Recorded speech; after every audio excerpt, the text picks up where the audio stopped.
Hey, so we tried to go live, but it didn't work. Yep. So we'll do a recorded one. Pressure is off us. We can We can we can relax. edit if we need to. um, so we're talking about the latest updates. There's always every week there's updates with AI and the major players in AI, OpenAI and Google. But this has been a big one this week. So what's happened this week? Yeah, so it looks like OpenAI sort of, I feel like they were trying to interrupt Google's I.O. event. So they released their update a day before Google I.O. Just to sort of upstage them a little bit. Yeah. And I'm sure that wasn't a coincidence or anything. No, of course not. They'll see the invites going out and hold it for the right moment. Yeah, exactly. Can you imagine all the other tricks up their sleeve they might have that they're holding onto until like the timing's right? Yeah, and it, I guess it saves them money because if they don't have to compete, and every day, every month or whatever, they're putting in new hardware, they're finding new ways to make the models run faster and more cost effectively. Yep. So not having to release something early that isn't optimized is probably a big advantage for them. Yeah. But it's really evident now the compounding of how rapid these developments are happening, where like each major update is so much better than the last one. Yeah. And this one's exciting to us because of what it means to smart buildings and PlaceOS integration.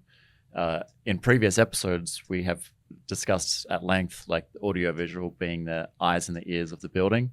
So AV devices being, the sensings to the AI.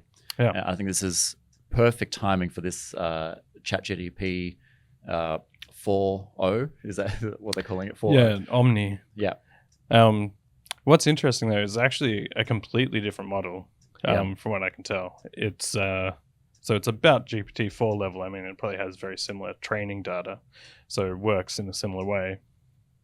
But it's now an actually fully combined model. So it does audio, text, and images without having separate neural networks to actually take that input, which is what's giving them that speed advantage. Yeah, and that response time. So in the demos you see, well, if you look at some of our content talking about some of the demos and reacting to some of the demos we saw with robotics, and we're like, oh, the most annoying part of this is waiting for the ChatGPT response. Like, you say something, it's a bit of awkward silence between you and the robot. Yeah. But now it's like almost, it's instant. It feels instant. It's like talking to a person. Yeah. Which makes this more, this is faster than I thought it would happen, right? So, so we can now talk to AI because it's not just converting things to text and uploading and going to a black box and coming back. It's the audio is going in directly, right? Yeah. So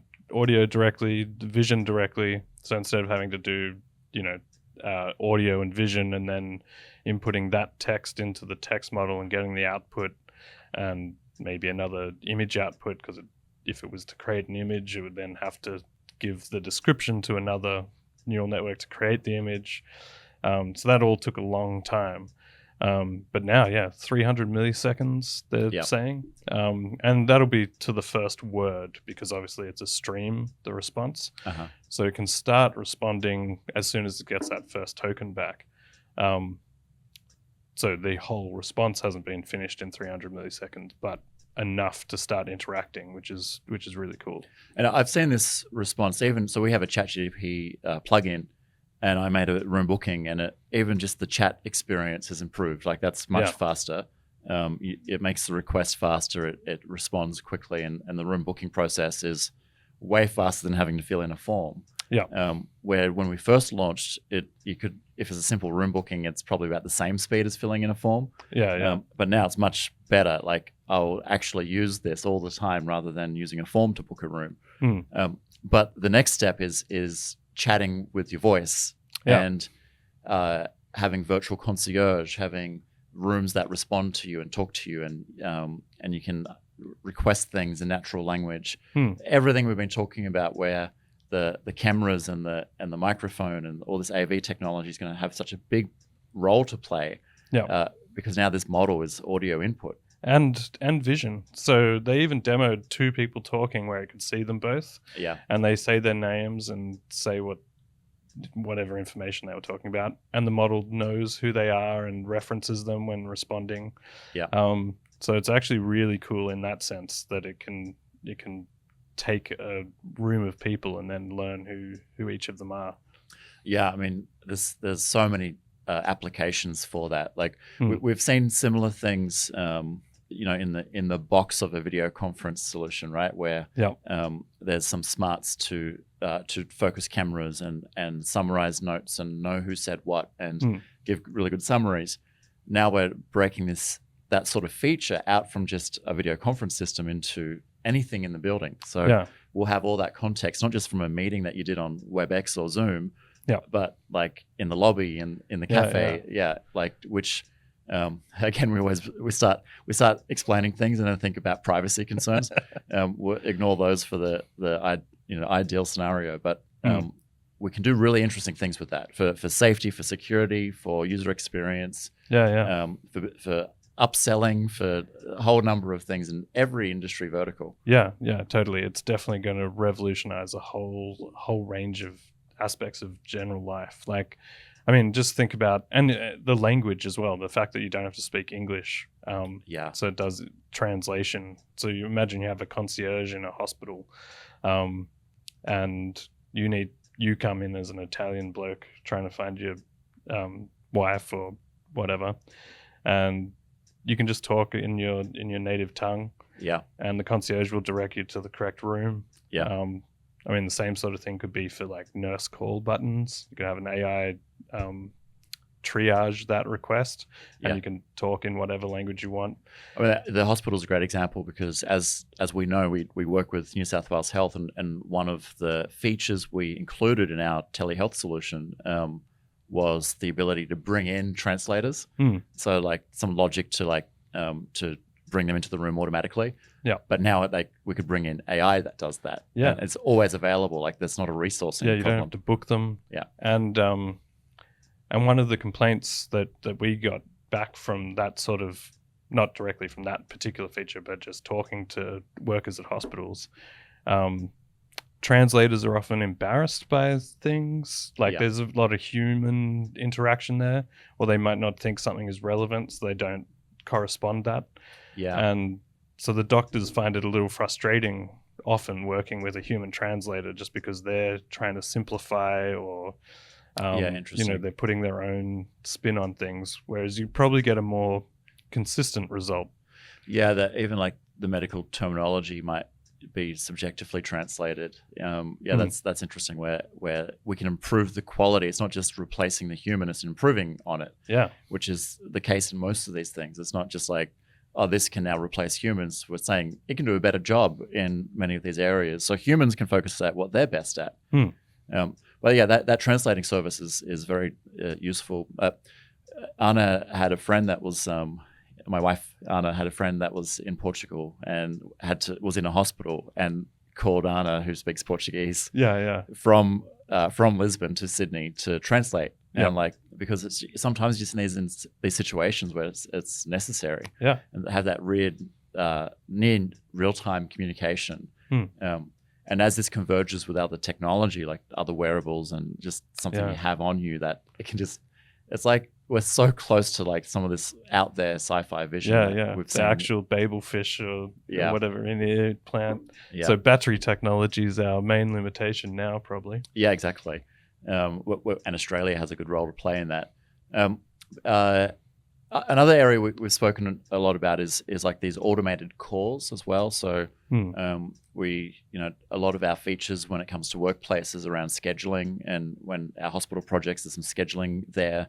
The next step for us is like rostering and human resource scheduling. And there's lots of complexities that you wouldn't expect until you start looking into these problems. And what could solve that is the ability to AI to actually call people on the phone. And you start talking to the AI to work out these complexities. So it can not wait for you to put in the input. It can call you to say, hey, you available right now? Like so it's like escalation. So you might text somebody if in a week's time you need someone to cover a shift. But if someone calls up sick this morning, you need a more direct instantaneous response and then interrupting them with a phone call's more effective than SMSing. They might be asleep. But that technology can go into any sort of telephone experience, right? Like help desk, call centers. Call centers doing help desk sales. Never having to press 1 or 2 after listening to a long message. The AI just answers and says, "Hi, how can I help you?" Yeah. And you say, "Oh, I need to talk to billing because my credit card declined or whatever." Yeah. Or I need to increase my luggage allowance.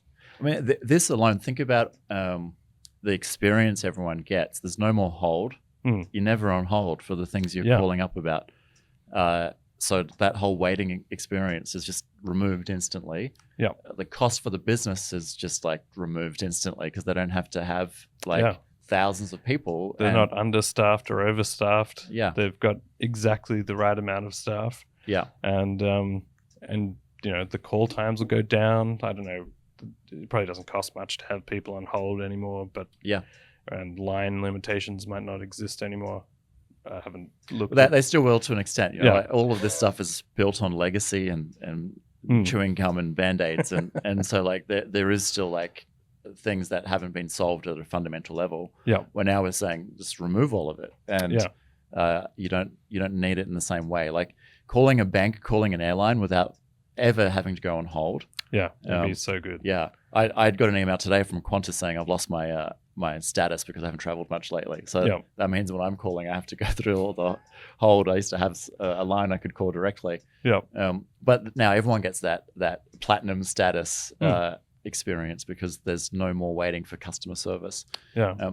I think this also like merges e-commerce and physical retail and like now it's like this whole idea of omnipresence and all these channels working together can really happen in a way that hasn't been realized until now.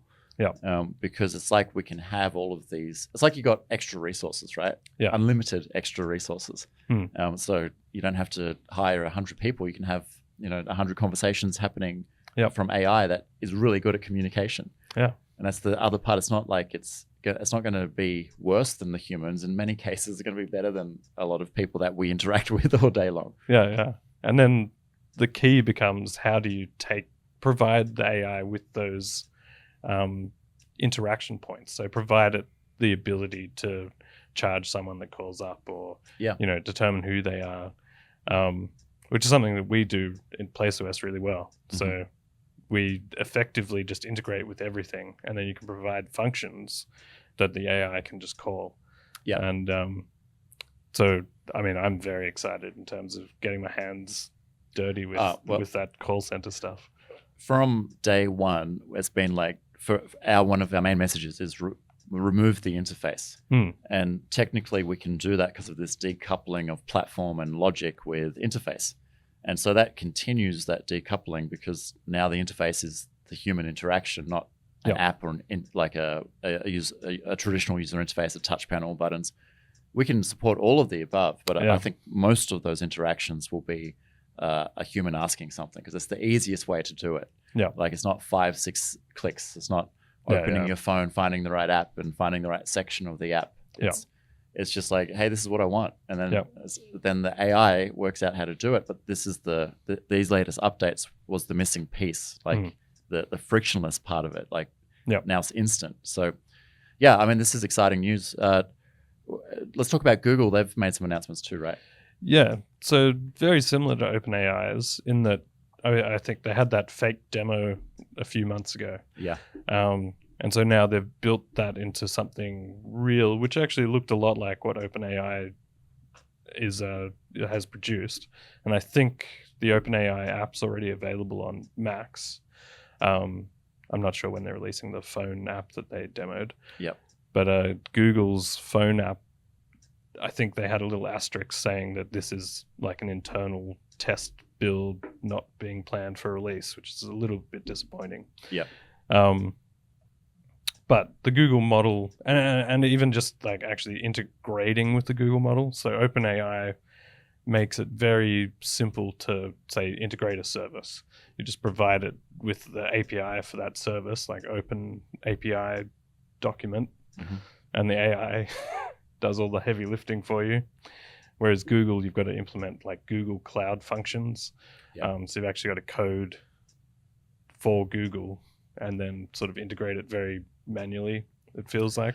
Yeah, it could be the difference in business model, right? Like OpenAI is purely an AI company, and so that's they want to support that. Where Google wants you in their ecosystem. It's not just AI; it's just that's the stickiness that keeps you within the Google ecosystem. So, definitely. Similarly to Microsoft Copilot, those features are just so you don't switch to Google, right? So like it's all just a value add to keep you using Google, and therefore they can charge more for the ads or whatever their fundamental business model is. Yeah. So that I think that's what's the challenge for these incumbents.